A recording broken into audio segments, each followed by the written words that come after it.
Hello everyone, welcome to our another blog. আজকের ব্লগটা শুরু করছি দুপুরের রান্নাবান্না থেকে। আজকে দুপুরে রান্না করব বরবটি আলু ভাজি আর তেলাপিয়া মাছ, আলু, টমেটো, ফুলকপি দিয়ে শীতকালীন একটা সবজির মতো রান্না করব। জানি না আদৌ শীতকালীন তরকারির মতো হবে কিনা। বেশ কিছুদিন যাবত বাজারে ছোট সাইজের ফুলকপি এসেছে, তো একটা নিয়ে এসেছিলাম। ভাবলাম আজকে তেলাপিয়া মাছ ভেজে রান্না করি। আর আজকে খুবই সিম্পলভাবে সব কিছু রান্না করব, কারণ রাতে আমাদের একটা দাওয়াত আছে। আর দাওয়াতটা আমার বড় ননদের বাসায় দাওয়াত এর জন্য, কারণ তার ছোট ছেলে মানে আমার ভাইগনার আজকে জন্মদিন। তো সেজন্য আমাদেরকে রাতে ওখানে ডিনার করতে বলেছে। তো ভাবলাম দুপুরে খুব সহজে যা আছে বাসায় ওগুলো দিয়ে রান্না করি। আর তেলাপিয়া মাছটা কিন্তু আমাদের বাসায় সবাই খুব পছন্দ করে, আমারও বেশ ভালো লাগে খেতে। কাটা একটু কম আর তেলের মধ্যে একটু ভালো করে ভেজে তারপর যে কোনো সবজি দিয়ে রান্না করলে কিন্তু খেতে ভালোই লাগে। তো এই তো আমি চুলা জ্বালিয়ে একটাতে এখন বরবটি ভাজি করব, আর অন্য পাশে ভাতটাও বসিয়ে দিব। আর যে কোনো ভাজিতে পেঁয়াজটা একটু বেশি দিলে ভাজিগুলো খেতে ভালো লাগে।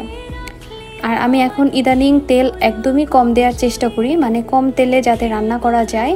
পেঁয়াজ আর কাঁচামরিচগুলো তেলের মধ্যে ভালোভাবে ভেজে এর মধ্যে আমি বরবটি কুচি আর কিছু আলু কুচি করে দিয়ে দিয়েছি। যে কোনো ভাজিতে কিন্তু আলুটা দিলে বেশ খেতে ভালো লাগে। আর এখন ঢাকনা দিয়ে প্রায় লো আছে এটা ভালোভাবে রান্না করে নেব, মানে সিদ্ধ করে নেব। যেহেতু আমি তেলটা কম দিয়েছি যার জন্য আমি লো আছে এটা রান্না করছি, না হলে অনেক সময় নিচে লেগে পুড়ে যায়। তো এই তো আমার বরবটি কিন্তু প্রায় সিদ্ধ হয়ে গেছে। এখন আর একটু ভাজা ভাজা করে নিব।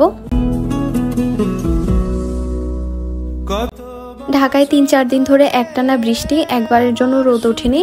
তো কি আর করার, ঘরের মধ্যে 2টা দড়ি টানিয়ে কাপড়গুলো শুকা দিয়ে দিলাম। আর একটা জিনিস আপনাদের সাথে আজকে শেয়ার করি, চাল ধোয়ার যে পানিটা এটা আজকে থেকে আপনারাও ফেলে দিবেন না। এটা কিন্তু গাছে দিলে গাছ কিন্তু অনেক হেলদি হয়। আপনারা দেখতে পাচ্ছেন আমি এই যে পুঁইশাক গাছে আর মরিচ গাছে প্রতিদিন চাল ধোয়ার যে পানিটা থাকে ওইটা আমি আলাদাভাবে ধরে এখানে প্রতিদিন দেই। এতে করে গাছগুলো কিন্তু খুব তাড়াতাড়ি বড় হয়। এই চাল ধোয়া পানিটা কিন্তু গাছের জন্য অনেক উপকারী। যে কোনো সার ছাড়াই কিন্তু আপনি শুধুমাত্র এই চাল ধোয়ার পানিটা দিয়েও আপনার গাছের যত্ন নিতে পারেন। তো আমি প্রতিদিন এই কাজটা করি, তো ভাবলাম আজকে আপনাদের সাথে একটু শেয়ার করি, যারা জানেন না তারাও জেনে নিলেন।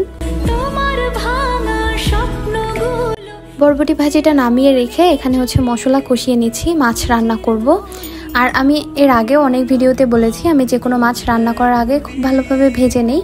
মাছের জন্য ভালোভাবে মশলাটা কষিয়ে এর মধ্যে আমি একটা আলু একটু পাতলা পাতলা করে কেটে দিয়ে দিয়েছি। আর যে কোনো তরকারিতে আলুটা দিলে মনে হয় এর স্বাদ দ্বিগুণ বেড়ে যায়। এই যে দেখেন আমি কিন্তু মশলাটা খুব ভালোভাবে কষিয়ে নিয়েছি। এরপর এর মধ্যে সামান্য একটু পানি দিব। তারপরে যে ফুলকপিগুলো কেটে রেখেছি ওগুলো এর মধ্যে দিয়ে দিব। আজকের এই ফুলকপি আলু টমেটোর তরকারিটা দেখে কার কার শীতকালের তরকারি কথা মনে পড়ছে অবশ্যই কিন্তু কমেন্ট করে জানাবেন। আর শীতকাল মানেই সবার বাসায় ফুলকপি, এটা আমাদের সবার বাসায় রেগুলার একটা খাবার। তারপর এখানে আমি একটা লেবু কেটে নিচ্ছি, কারণ ভাত খেতে বসার পরে আর লেবু কাটতে মন চায় না। আমার মতো কে কে আছেন এটাও কিন্তু চাইলে কমেন্ট করে জানাতে পারেন। তো আগে থেকে লেবু কেটে রেডি করে রাখি যাতে খেতে বসলে আর উঠতে না হয়।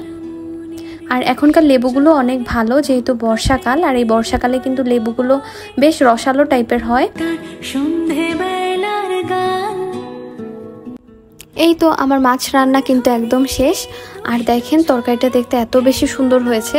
আর আজকে এই তরকারিটা অনেক বেশি মজা হয়েছিল, আমাদের তো খেতে খুব ভালো লেগেছে। যদিও ভেবেছিলাম এখনকার ফুলকপিটা খেতে কেমন না কেমন লাগবে, কিন্তু না, আসলে অনেক ভালো লেগেছে। আপনারাও কিন্তু চাইলে এখন বাজার থেকে ফুলকপি কিনে এনে এভাবে রান্না করে খেতে পারেন, খারাপ লাগে না। তো এই তো এখন বাজে প্রায় 1:30টার মতো। এখন সব রান্না বান্না শেষ, আর আমার রান্নাঘরও ক্লিন করা শেষ। এখন যাব গোসলে, আর গোসল থেকে এসে খাওয়া দাওয়া করব। খাবারগুলো একবারে টেবিলে রেখে দিলাম। এখানে বরবটি ভাজি, তারপর এই যে শীতকালীন একটা তরকারি, আর ভাত। এই সিম্পল আইটেম আজকে দুপুরের লাঞ্চে। আর রাতে যাব দাওয়াতে। তো দাওয়াতে কি কি খাবার খাবো সেগুলো আপনাদের সাথে শেয়ার করব। এরপরে সন্ধ্যা 6:30টার দিকে আমরা ওদের বাসায় চলে গিয়েছি। আর ওরা আমাদের জন্য ওয়েট করছিল যে আমরা যাওয়ার পরেই কেকটা কাটবে। আর এই তো ওর বার্থডে কেক এইটা, ওর ফ্রেন্ডরাও সবাই এসেছিল, সবাই মিলে একসাথে ওরা কেকটা কাটলো। আর এই সুমিস হট কেকের কেকগুলো কিন্তু অনেক মজা খেতে। এই কেকটা পুরোটাই ডার্ক চকলেটের উপরে করা ছিল। আর আমার বড় ননদ মানে বর্দি হচ্ছে সবার জন্য নাস্তার ব্যবস্থা করেছিল। তো আমরা কেকটা হচ্ছে সবাই এক পিস করে খেলাম। তারপর বর্দি হচ্ছে পায়েস রান্না করেছিল। আর জন্মদিনে হচ্ছে মায়ের হাতের স্পেশাল পায়েস, দিনটাই অন্যরকম হয়ে যায়। এরপর আমরা সবাই মিলে কয়েক রাউন্ড উনো খেলি, আর এই উনো খেলাটা কিন্তু অনেক মজার। এরপর হচ্ছে খাওয়া দাওয়ার পর্বতে চলে আসলাম। আর এগুলো হচ্ছে সব বর্দি নিজের হাতে রান্না করেছে। এই তো পোলাও কালারটা কিন্তু খুব ভালো লাগছে দেখতে, একটু কালার মিক্সড করে দিয়েছে। আর এখানে হচ্ছে সালাদ রেডি করে রেখেছে। আর এটা হচ্ছে বর্দির স্পেশাল মুরগির মাংসের রোস্ট। এই রোস্টটা বরাবর বর্দির অনেক ভালো হয় খেতে। আর বাচ্চাদের বার্থডে বলতে রোস্ট তো লাগবেই, আর বাচ্চাদের যেহেতু রোস্টটা অনেক পছন্দ, যার জন্য রোস্টটা বেশি করে করেছে।